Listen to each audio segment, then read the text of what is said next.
स्वागत है आपका सिन्हा मैथमेटिक्स के इस यूट्यूब चैनल पे। देखिए, Indian civilization culture class 12th prose section का फर्स्ट है, जिसमें मैंने पैराग्राफ 1 से लेकर के पैराग्राफ 8 तक जो है सो 2 या 3 पार्ट्स में खत्म कर दिया। अगर आपने नहीं देखा है तो पहले इस वीडियो को देख लीजिए। ये पैराग्राफ 9 से है। एक्सप्लेनेशन बताएँगे हम आपको, लोग वर्ड मीनिंग भी बीच-बीच में बताते रहेंगे और साथ में हिंदी एक्सप्लेनेशन इसका हम अच्छी ढंग से करने वाले हैं, तो वीडियो में पूरा बने रहिएगा। देखिए पैराग्राफ 9 में क्या कहता है Mahatma Gandhi. The Indian civilization as described by me has been so described by what is। कहता है the Indian civilization as described का मतलब होता है वर्णन और इंडियन सिविलाइजेशन मतलब भारतीय सभ्यता। तो कहते हैं कि असल में जो भारतीय सभ्यता का जो है सो डिस्क्राइब्ड बाय मी, मैंने जैसा मैंने वर्णन किया है भारतीय सभ्यता का, मतलब मेरे द्वारा जैसा वर्णन किया गया भारतीय सभ्यता का, has been so described by what is मतलब होता है समर्थक, योगी, ऋषि मुनि। वैसे ही जो है उसी तरह से जो सो इसके समर्थकों ने भी, ऋषि मुनियों ने भी उसका वर्णन किया उसी प्रकार से। जैसे महात्मा गांधी कहते हैं मेरे द्वारा वर्णन किया गया, उसी प्रकार से समर्थकों के द्वारा, इनके जो बहुत पुराने योगी थे, ऋषि मुनि थे, उन्होंने भी इंडियन सिविलाइजेशन का ऐसा ही वर्णन किया है। आगे देखिए, in no part of the world and under no civilization have all men attained perfection. कहता है इन नो पार्ट, देखिए no part of the world मतलब कि दुनिया के किसी भी हिस्से में, एंड अंडर नो सिविलाइजेशन और ना ही किसी सभ्यता ने, दुनिया के, ना तो दुनिया के किसी हिस्से में और ना ही जो है सो किसी सभ्यता ने जो है have all man attend perfection मतलब होता है प्रकाष्ठता, यानी कि पूर्णता, पूर्णता प्राप्त किया है, ऐसा दुनिया के किसी हिस्से में या किसी सभ्यता ने नहीं है। द टेंडेंसी मतलब होता है प्रवृत्ति, the tendency of Indian civilization is to elevate the moral being. भारतीय सभ्यता का ये प्रवृत्ति है, टेंडेंसी है कि ये एलिवेट करता है, यानी कि क्या करता है, बढ़ावा देता है किस चीज को, मोरल बीइंग को, नैतिकता को बढ़ावा देता है। हमारी जो भारतीय सभ्यता है उसकी प्रवृत्ति ये है कि वो एलिवेट करता है, बढ़ावा देता है मॉडल बीइंग को, that of western civilization is to propagate immorality. जबकि ये जो पश्चिमी सभ्यता है वो किस चीज को करता है, तो वो इमोरलिटी को, अनैतिकता को, जैसे क्या करता है, वो अनैतिकता को बढ़ावा देता है। The latter is godless. देखिए लेटर वर्ड यूज हुआ है यहाँ पे बाद की सभ्यता के लिए। तो बाद की सभ्यता कौन है, पश्चिमी सभ्यता है, वेस्टर्न सिविलाइजेशन है। तो जो पश्चिमी सभ्यता है ना, godless, godless the former is based on, यानी कि पश्चिमी सभ्यता जो है सो गॉडलेस है, मतलब वो जो है सो मतलब भगवान पर विश्वास नहीं करता। जबकि फॉर्मर, ये जो हमारी जो प्राचीन सभ्यता है, ये जो भारतीय सभ्यता है, वो किस चीज पे बेस्ड है, किस चीज पे आधारित है, तो देखिए बिलीफ इन गॉड। हमारी जो प्राचीन सभ्यता है, वो हमारा जो फॉर्मर का जो सभ्यता है, वो ईश्वर की आस्था पर, विश्वास पर आधारित है। वो लेटर वाली सभ्यता भगवान पर विश्वास नहीं करता पश्चिमी सभ्यता, लेकिन हमारी सभ्यता भगवान पर विश्वास करता है। So understanding and so believing जो है, अंडरस्टैंडिंग मतलब होता है समझ और बिलीव मतलब होता है विश्वास। तो कितना एकदम से समझ है, कितना स्पष्ट और विश्वसनीय है यह हमारी सभ्यता है, इस पूरा क्लियर है। It behaves every lover of India to cling to the world Indian civilization even as a child clings to the mother's breast. देखिए ये जो बिहोव्स है, बिहोव्स का मतलब होता है जरूरत होना, और यहाँ पे जो वर्ड्स है क्लिंग, क्लिंग का मतलब होता है चिपकना। तो कहता है इट बिहोव्स, यह जो है एवरी लवर, यह जो है सो सभी भारत के जो प्रेमी है, लवर है, सभी भारत प्रेमियों का ये बिहोव्स होना चाहिए, कर्तव्य होना चाहिए कि वो जो है अपनी जो ओल्ड इंडियन सिविलाइजेशन है, वो जो अपनी जो उसकी पुरानी जो सभ्यता है, पुरानी जो भारत की सभ्यता है, उससे उसी प्रकार से वो क्लिंग रहे, उसी प्रकार से चिपके रहे। इवन एज जैसा कि एक चाइल्ड, एक बच्चा जो है क्लिंग्स रहता है, यानी कि चिपके रहता है टू द मदर्स ब्रेस्ट, यानी कि माँ की छातियों से जिस प्रकार से एक बच्चा चिपका रहता है, उसी प्रकार से जो है सो भारत के जितने भी हर एक भारत के जो प्रेमी हैं, उनका कर्तव्य होना चाहिए कि वो भारतीय सभ्यताओं से, हमारी पुरानी जो सभ्यता है, उनसे चिपके रहे। 10 नंबर पैराग्राफ देखिए, 9 नंबर पैराग्राफ हमने आपको बता दिया, 10 नंबर पैराग्राफ में क्या कहता है। अब गांधी जी कह रहे हैं कि I am no hater of the West. देखिए मैं पश्चिम देशों से नफरत नहीं करता, मुझे उन लोगों से ऐसा नहीं है कि नफरत है, हेट है। I am thankful to the West for many a thing, यानी कि कहते हैं गांधी जी कि मैं बहुत ही शुक्रगुजार हूँ, मैं उसको अभिनंदन करना चाहता हूँ, तो मैं उसका धन्यवाद देना चाहता हूँ टू वेस्ट, पश्चिमी देशों को। किस चीज के लिए, तो फॉर मेनी थिंग्स, बहुत सारी चीजों के लिए। क्यों? क्योंकि आई हैव लर्न्ड, गांधी जी बोलते हैं मैंने सीखा है फ्रॉम वेस्टर्न लिटरेचर, मैंने पश्चिमी साहित्यों से बहुत कुछ सीखा है, बट लेकिन I am thankful to modern civilization, और मैं लेकिन मैं जो है ये जो आधुनिक सभ्यता है, ये आधुनिक सभ्यता का बहुत ज़्यादा जो है क्या करता हूँ मैं, आधुनिक सभ्यता का जो है बहुत ज़्यादा शुक्रिया अदा करना चाहता हूँ, क्योंकि इसने जो है फॉर टीचिंग में इसने मुझे सिखाया है, इसने मुझे सिखाया है दैट कि इफ़, यदि I want India to rise to its fullest height, यदि मैं इस भारत को जो है सबसे ऊंची वाली चोटी पे अगर मैं इसको ले जाना चाहता हूँ, तो क्या करना पड़ेगा, I must tell my countrymen, मतलब देशवासियों को फ्रैंकली स्पष्ट रूप से मैं मुझे अवश्य कह देना चाहिए दैट कि after years and years of experience of modern civilization, मुझे जो है आधुनिक सभ्यता का अनुभव जो है कई वर्षों का है, कई वर्षों का जो है मुझे आधुनिक सभ्यता का क्या है, ये मुझे अनुभव है। अनुभव के बाद जो है I I have learned one lesson, मैंने वो जो है आधुनिक सप्ताह के जो सालों के साल, आधुनिक सप्ताह का जो सालों के साल का बाद जो अनुभव के बाद जो है मैंने जो है क्या किया है, मैंने जो है वन लेसन, मैंने जो है फ्रॉम इट, इससे जो है एक पाठ सीखा है क्या, एंड और that is the we must shun it all cost, यही पाठ सीखा है कि हम लोगों को जो है ऑल कॉस्ट, हर कीमत पर इससे क्या रहना चाहिए, सन मतलब दूर रहना चाहिए, अवश्य दूर रहना चाहिए। यही गांधी जी कहते हैं कि मैं पश्चिमी देशों का नफरत नहीं करता हूँ, बल्कि मैं पश्चिमी देशों का बहुत सारी चीज़ों के लिए शुक्रिया अदा करना चाहता हूँ, क्योंकि पश्चिमी साहित्यों से मैंने बहुत कुछ सीखा, और मैं शुक्रगुजार हूँ आधुनिक सभ्यता का जिन्होंने मुझे टीचिंग किया, सिखाया है, क्या सिखाया है कि अगर मैं इंडिया को फुलेस्ट हाइट पे ले जाना चाहता हूँ, तो मुझे अपने देशवासियों को स्पष्ट रूप से यह कह देना चाहिए कि मुझ मतलब कहने का अर्थ आधुनिक सभ्यता के जो सालों के साल के बाद जो है मैंने आधुनिक सालों के साल अनुभव के बाद जो है मैंने फिर से इनसे एक चीज़ सीखा, इनसे ऐसे क्या कि अगर मुझे इंडिया मतलब इसको जो है हम लोगों को जो है मतलब हर कीमत पर ये जो वेस्टर्न सिविलाइजेशन है, मॉडर्न सिविलाइजेशन है, इनसे क्या रहना चाहिए, दूर रहना चाहिए। पैराग्राफ 11 देखिए, पैराग्राफ 11 में है, what is that modern civilization, यानी कि आधुनिक सभ्यता क्या है, it is the worship of material, worship मतलब पूजा, ये कुछ नहीं है, ये जो है क्या है, ये वस्तुओं की पूजा है। It is the worship of brute in spirit, मतलब होता है पशुता, यानी हमारे अंदर जो पाशविक तत्व हैं उसको कहते हैं, तो ये कुछ नहीं है, ये हमारे अंदर पाशविक की पूजा है, यानी कि हमारे अंदर छिपे हुए शैतान की पूजा है। इट इज अनएडल्टरेटेड, देखिए अनएडल्टरेटेड का मतलब होता है अमिश्रित, मिलावट रहित, जिसमें मिलावट नहीं है, शुद्ध हो, मटेरियलिज्म, ये जो मॉडर्न सिविलाइजेशन है ये पाशुता की पूजा है, मटेरियल की पूजा है, और इट इज अनएडल्टरेटेड मटेरियलिज्म, यह जो है पूर्णतः शुद्ध भौतिकवाद है, बिना मिलावट का भौतिकवाद है, पूरा पूरा भौतिकवाद, ये सुख सुविधाओं की तरफ आकर्षित होते हैं, भौतिकवादों की जैसे वस्तुओं की ये पूजा है, मटेरियलिज्म की है।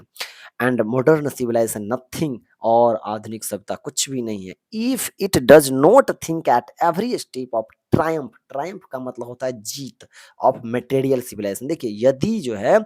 ये जो मटेरियल सिविलाइजेशन है, यानी कि ये जो भौतिक जो सभ्यता है, तो अगर हम लोग भौतिक सभ्यता के जो ये ट्रायम्फ है, जीत के हर एक कदम पर विचार न करें, गौर न करें, मैंने आधुनिक सभ्यता कुछ भी नहीं है, अगर हम इसके जो जैसे आज पंखा फैन चलाए, फैन के बाद फिर अब मन हुआ कूलर, कूलर के बाद फिर एसी, इसी तरह से बढ़ता जाता है, तो कहने का अर्थ जो है ये कहता है मटेरियल सिविलाइजेशन की, अगर मतलब ये मॉडर्न सिविलाइजेशन कुछ भी नहीं, यदि मटेरियल सिविलाइजेशन ये जो क्या कहते हैं भौतिक जो सभ्यता जो है, तो भौतिक सभ्यता की जो जीत हो रही है ये हर एक कदम पे, तो हर एक कदम पे इसके अगर गौर न करें तो ये मॉडर्न सिविलाइजेशन कुछ भी नहीं है। 12 नंबर पैराग्राफ देखिए, 12 नंबर में कह रहा है कि it is perhaps unnecessary, perhaps मतलब शायद, और अननेसेसरी, नेसेसरी मतलब आवश्यक, और अननेसेसरी मतलब बेकार चीजें, तो it is perhaps unnecessary if not useless, useless unnecessary मतलब अनावश्यक होता है, और यूज मतलब उपयोगी, और यूजलेस मतलब बेकार होता है, तो इट इज परहैप्स, परहैप्स मतलब it is perhaps unnecessary if not useless, अगर यदि यह जो है बेकार नहीं है, तो शायद यह अनावश्यक है कि टू वे मतलब होता है तुलना करना, the merits of two civilization, दो अलग अलग सभ्यताओं के जो मेरिट है, गुणों पर जो है विचार किया जाए। It is likely that the West has evolved a civilization suited to its climate and surroundings, and similarly, we have a civilization suited to our conditions, and both are good in their own respective aspects. कहता है, it is likely that देखिए, यह बात एकदम से उपयुक्त है। क्या उपयुक्त है? कि ये जो वेस्ट है, पश्चिम है, ये जो पश्चिम है ना, ये पश्चिम ने जो है सो एक ऐसा सिविलाइज़ेशन को इवॉल्व्ड किया, ऐसी सभ्यता को इवॉल्व्ड किया, ऐसी सभ्यता को विकसित किया है, हाँ, जो सूट करता है इसके क्लाइमेट के अनुसार, इसके जलवायु के अनुसार, इसके सराउंडिंग, इसके आस-पास के जो चीज़ हैं, उसके अनुकूल जो है सो पश्चिमी सभ्यता सूट करती है, उसकी सभ्यता सूट करती है, ठीक ना? और एंड सिमिलरली उसी प्रकार से we have a civilization suited to our condition, और हमारी जो सभ्यताएँ हैं, हमने एक ऐसी सभ्यता का हम जो है सो क्या कहते हैं उसको जो है सो हमने एक ऐसा सभ्यता का इवॉल्व्ड किया, विकसित किया जो हमारी कंडीशन को सूट करता है, यानी कि हमारे अनुकूल है, हमारी सभ्यता के अनुकूल है, हमारे अनुकूल है। और both are good in their own respective sphere. अब फिर बोलते हैं, देखिए रिस्पेक्टिव स्फीयर, स्फीयर मतलब होता है क्षेत्रों। तो दोनों जो है ना, ये जो पश्चिमी सभ्यता है जो उनके लिए अच्छा है, जो भारतीय सभ्यता है जो हमारे अनुकूल के लिए अच्छा है, तो कहते हैं दोनों सभ्यता जो है ना, दोनों अपने अपने क्षेत्रों में अपनी अपनी जगह पर बिल्कुल अच्छे हैं, बिल्कुल गुड है। ओके, 30 नंबर पैराग्राफ देखिए। 30 नंबर पैराग्राफ में कह रहा है, 30 नंबर पैराग्राफ ध्यान से देखिए। The the distinguishing characteristics of modern civilization is an indefinite multiplicity of human wants। देखिए, डिस्टिंग्विशिंग मतलब होता है खास, विशिष्ट, विशेष, और कैरेक्टरिस्टिक्स का मतलब होता है विशेषता। ऑफ मॉडर्न सिविलाइजेशन यानी कि आधुनिक सभ्यता। देखिए, आधुनिक सभ्यता की मुख्य विशेषता यह है कि यह indefinite multiplicity of human wants, मानवता की जो चाह है, ह्यूमन का जो चाह है, उसको मल्टीप्लिसिटी कई गुना इंडेफिनिट कर देता है, बढ़ा देता है उनको, हाँ, दुगुना दुगुना करके मन नहीं बढ़ता है, वो जो है सो बढ़ता ही जाता है। द आज आज आपको बाइक का मन है, उसके बाद कल कार का मन होगा, उसके बाद जैसे फिर प्लेन का मन होगा। उसी तरह से जैसे किसी भी क्षेत्र में अगर रहेंगे आप, कोई कोई भी चीज़ ले लीजिए आप, किसी भी अंडरस्टैंडिंग पास आप थिंकिंग से, तो आपको मन बढ़ता ही रहता है, वो खत्म नहीं होता। इसलिए तो गांधी जी कहे भी हैं कि mind is restless bird, the more it the more no more it wants and still remains unsatisfied. यहाँ पे हम लोग कर रहे थे, the characteristics of ancient civilization is an imperative restriction upon. कहता है कि ये जो प्राचीन सभ्यता है, प्राचीन सभ्यता की विशेषता क्या है? तो प्राचीन सभ्यता की विशेषता है कि ये रेस्ट्रिक्ट करता है, ठीक ना? इम्परेटिव मतलब अनिवार्य। ये जो प्राचीन आद ये जो प्राचीन सभ्यता है, ये प्राचीन सभ्यता का विशेषता ये है, गुण ये है कि ये जो है क्या करता है, देखिए रिस्ट्रिक्ट करता है, imperative restriction upon and strict regulating of these wants. प्राचीन सभ्यता हमारी जो चाह है ना, ये हमारी जो चाह है, इनको जो है एकदम से इम्परेटिव, इम्परेटिव मतलब अनिवार्य, अनिवार्य रूप से जो है क्या करता है, अनिवार्य रूप से और स्ट्रिक्ट यानी कि कठोरता से जो है सो उसको क्या करता है, प्रतिबंध लगाता है, इस पे एकदम से कंट्रोल करता है, रेगुलेट, और कहता है इसको रेगुलेट करते रहने के लिए। मतलब कि प्राचीन सभ्यता का विशेषता ये है कि ये जो है सो इसकी चाह को जो है, यानी कि इसकी जो विशेषता ये कि मनुष्य की इच्छाओं पर जो है सो क्या करता है, एक तरह से मुझे रेस्ट्रिक्ट करता है, यानी कि इसके ऊपर जो है सो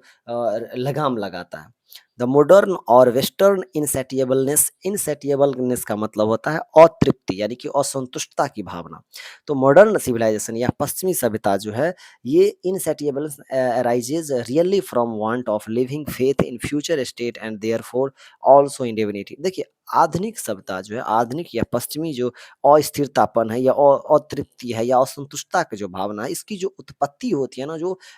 इसकी उत्पत्ति जो वास्तव में जो है ना, ये कहने का अर्थ ये वास्तव में उस टाइम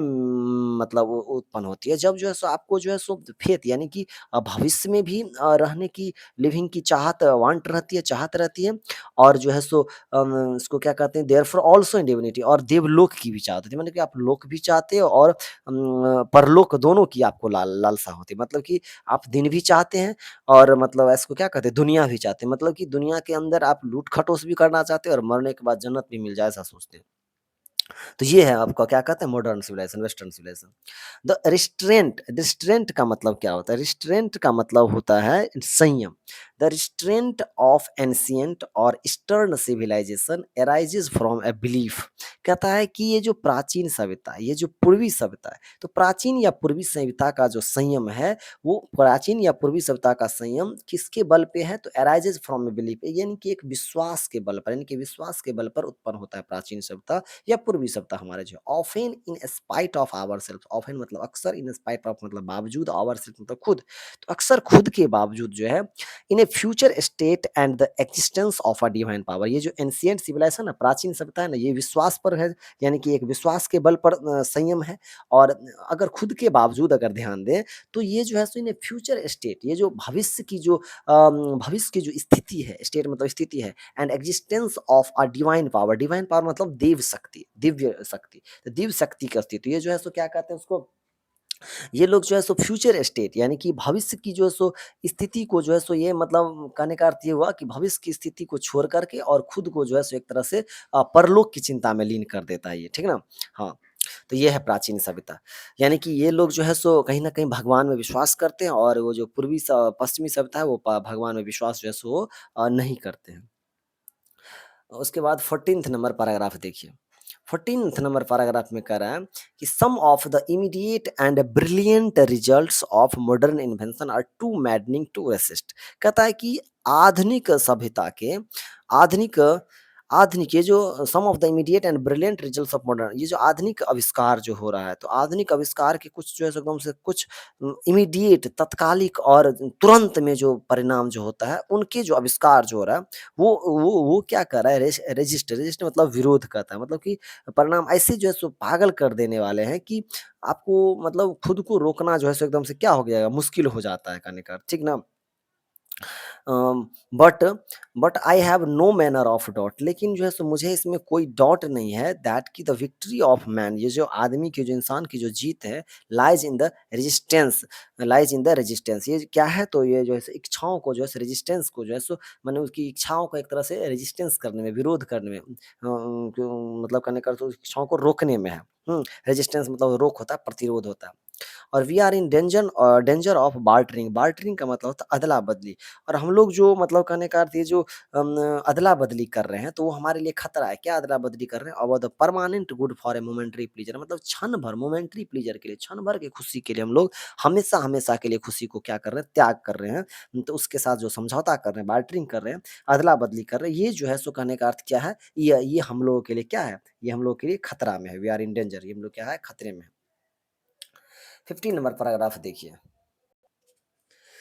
15 नंबर पैराग्राफ में है क्या, यहाँ पे, just as in the West they have made wonderful discoveries in in things material. कहता है जिस प्रकार से जो है ये जो वेस्ट जो है, पश्चिम ने जो है ये मटेरियल, ये भौतिकता के जो है सो क्षेत्र में जो है सो अद्भुत जो है सो आविष्कार किया है, सिमिलरली उसी प्रकार से हमारे जो हिंदू जो है, हिंदुइज्म जो है, यानी कि हिंदुत्व जो है, उन्होंने भी जो has made still more marvellous, बहुत मार्वेलस मतलब क्या होता है, अद्भुत, अनोखा, अनोखा खोज किया है, डिस्कवरी किया है in things of the religion, किस क्षेत्र में, तो धर्म के क्षेत्र में, ऑफ द स्पिरिट, उसको क्या कहते हैं, विचारधारा के क्षेत्र में, आध्यात्मिक के क्षेत्र में, ऑफ द सोल, और जो है सो अंतरात्मा के रूप में कहीं अधिक जो है सो शानदार उपलब्धि जो है सो हासिल किया, अद्भुत खोज किया है हमारे हिंदुत्व। हाँ, 16 नंबर पैराग्राफ देखते हैं। 16 नंबर पैराग्राफ में कहता है but we have no eye for this great and fine discovery, लेकिन हम लोगों के पास में जो है सो इतनी कहने का अर्थ, हम लोगों के पास में जो है सो, हमारे पास में जो है सो ग्रेट मतलब महान, हाँ ठीक है ना, महान, और फाइन मतलब उपलब्धि, मतलब बहुत ही अच्छे जो है सो डिस्कवरी जो सो इन इन खोजों को देखने के लिए जो है सो हमारे पास जो है सो आँखें नहीं है, ये गांधी जी कहते हैं कहने का अर्थ। हाँ, हमारी जो भारतीय सभ्यताओं ने, प्राचीन सभ्यताओं ने जो धर्म का, आध्यात्मिकता का, आत्मा अंतरात्मा का जो है सो शानदार उपलब्धि हासिल किया, इनको देखने के लिए हमारे पास आँखें नहीं है। वी आर डेज़ल्ड, हम लोग डेज़ल्ड मतलब होता है चकाचौंध, हम लोग चकाचौंध हो जाते हैं। किस लिए? किस क्षेत्र में? तो बाय द मटेरियल प्रोग्रेस, ये जो हम लोग चकाचौंध हो जाते हैं किस क्षेत्र में? तो हम लोग ये जो मटेरियल प्रोग्रेस हो रहा है ना, यानी कहने का अर्थ अ, ये जो भौतिकता का जो मतलब कहने का अर्थ जो है सो कहने का अर्थ है, भौतिकता, भौतिक भौतिक चीज़ों की जो प्रोग्रेस हो रही है, तरक्की हो रही है ना, इन चीज़ को हम लोग देख कर के चकाचौंध होता है। अच्छा, ये तो अब एरोप्लेन चलने वाला, अच्छा, अब तो है कहने का अर्थ क्या कहते हैं, हम लोग 2 सेकंड में ही यहाँ से लेकर के वहाँ तक चले जाएँगे। तो ये जो तुरंत का जो कहने का अर्थ प्रोग्रेस हो रहा है, जो वेस्टर्न साइंस हैज़ मेड, जो जिसको पश्चिमी विज्ञान ने बनाया है, इनमें हम लोग चकाचौंध हो जाते हैं। हाँ, तो यही गांधी जी कहते हैं कि हम लोगों को अपनी जो है सो खुद की महान उपलब्धियों को देखने के लिए आँखें नहीं है, बस हम लोग उन्हीं की चीज़ों को, पश्चिमी विज्ञान के जो भौतिक तरक्की कर रहा है, उन चीज़ों को देख कर के चकाचौंध हो जाते हैं। I am not enamoured, enamoured मतलब होता है मोहित या मगन। I am not enamoured of that progress, मैं उनकी जो तरक्की कर रहा है वो, तो उनकी तरक्कियों पे मैं फिदा नहीं हूँ, मैं मोहित नहीं हुआ हूँ। गांधी जी कहते हैं इनफैक्ट वास्तव में दरअसल इट ऑलमोस्ट सीम्स मतलब प्रतीत होना, ऐसा मुझे प्रतीत होता है, लगता है, एज़ दो मानो ऐसा लगता है God in his wisdom has prevented मतलब होता है रोकना, रोक दिया इंडिया को। ऐसा मुझे लगता है कि मानो गॉड ने जो है, ईश्वर ने ही जो है क्या किया है, भारत को जो है सो क्या किया है, अपनी बुद्धि से जो है सो ईश्वर ने अपनी बुद्धिता से जो है सो भारत को जो है सो रोक दिया है। किस चीज से? तो फ्रॉम, रोक दिया है फ्रॉम ये प्रोग्रेसिंग अलोंग दोज लाइन्स, यानी कि उन क्षेत्रों से, मतलब कहने का अर्थ ये हुआ कि उस दोज लाइन्स, उस दिशा में जो है उस क्षेत्र में जो है सो प्रोग्रेस करने से जो है सो ईश्वर ने ही जो है सो क्या किया है, एक तरह से देखा जाए तो रोक दिया है, ठीक ना, ताकि वो जो है उस क्षेत्र में न जाए। सो दैट, यहाँ पे देखिए, so that it might fulfill its special mission of resisting the onrush of materialism। Onerous, onerous का अर्थ क्या होता है? देखिए ऑनरस का मतलब होता है बढ़ते कदम, और रजिस्टिंग का मतलब होता है विरोध करना। तो कहता है सो दैट, ताकि जो है वह जो है सो कहने का अर्थ ये जो मटेरियलिज्म है, ये जो भौतिकतावाद के जो ऑनरस है और भौतिकतावाद के बढ़ते कदम का जो है विरोध करने के अपने जो है सो अपने मिशन पे, अपने स्पेशल मिशन पे जो है सो अपने स्पेशल मिशन को क्या कर सके, पूरा कर सके। तो ये इसीलिए ईश्वर ने जो है सो एक तरह से अपनी बुद्धियों से जो है सो भारत को जो है सो क्या किया है, रोक दिया है, ठीक ना? एक तरह से देखा जाए तो ये एक तरह से मतलब आज हम लोग इतना मॉडर्न सिविलाइजेशन में खो गए हैं देखा जाए तो, मतलब हम लोग क्या कर रहे हैं कि बाहर से में देखिएगा कि पेरेंट्स क्या करते हैं, अपने बच्चों को क्लास में जो है सो क्या करते हैं, भेज देते हैं, मतलब वहाँ पे जो है सो बच्चों का पालन पढ़ाया लिखाया जाता है, मतलब पालन पोषण करता है वहाँ पे जो आया रहती है उनकी, वो करती है। तो वही जो बड़ा होता है तो वो तो अपनी सभ्यता को देखता नहीं है, समझता नहीं है, फिर वही बड़ा होगा, फिर वो भी जो है सो अपने माता-पिता को कहीं न कहीं ओल्ड होम में जो है सो भेज देते हैं, और फिर वहाँ पे रहने के लिए उसको मजबूर हो जाते हैं वो वहाँ पे रहते हुए। तो ये कहीं न वेस्टर्न सिविलाइजेशन जो है सो करने का अर्थ इन्हीं चीज़ों का जो है सो असर है कहीं न कहीं, जो आजकल की जो जनरेशन है जो कि चेंजिंग हो रहा है। तो हमने आप लोगों को 16 पैराग्राफ तक, यानी कि 9 पैराग्राफ से लेकर के 16 पैराग्राफ तक हिंदी एक्सप्लेनेशन किया है, और जो है सो नेक्स्ट एक्सप्लेनेशन जो है सो हम अगले वीडियो में कर देंगे, क्योंकि वीडियो थोड़ा-सा बहुत ही ज़्यादा लंबा हो रहा है। ओके? तो मिलते हैं नेक्स्ट वीडियो में, और अगर वीडियो अच्छा लगा हो तो लाइक कीजिएगा। ओके?